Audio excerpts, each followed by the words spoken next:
Monday, we learned that through the years, Windsor has been home to no fewer than 23 different automotive assembly plants. Today, only one remains. Regular transformations at Chrysler's Windsor Assembly have allowed it to stay competitive, indeed vibrant, along with the 80s introduction of what at the time was an incredibly odd-looking but original vehicle. Joining us with the second part of our series, Christie Bezaire. Well, Jim, over the years, Windsor Assembly has undergone about a dozen transformations. It was formerly known as the Passenger Car Assembly Plant, and it has survived some very difficult chapters in automotive history. Many say that that is because of one vehicle.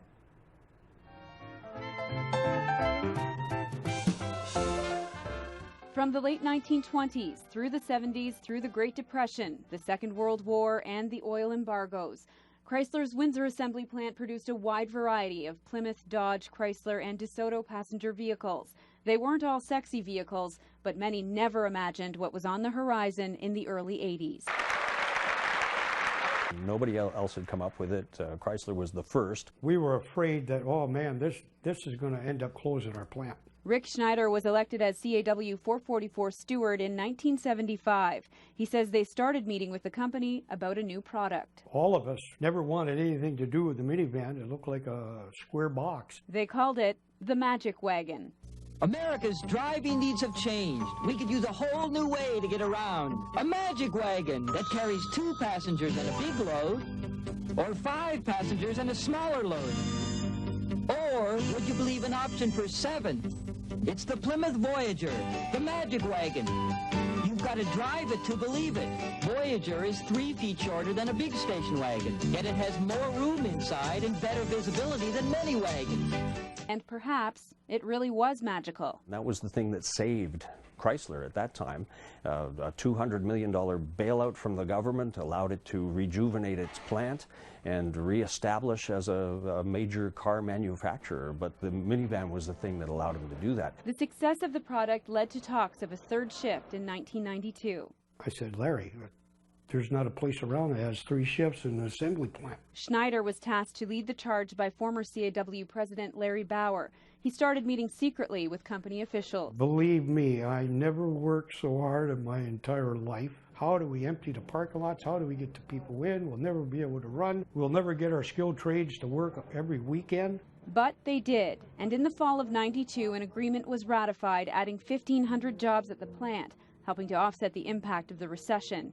In '94 came another retooling as the company continued to refine, redesign, and reinvent the minivan. The plant was completely gutted from Tecumseh Road to the end of the plant in '95, similar to what's going on today. There's probably not a plant in the world that can produce a car like we can. We've done it for 32 years.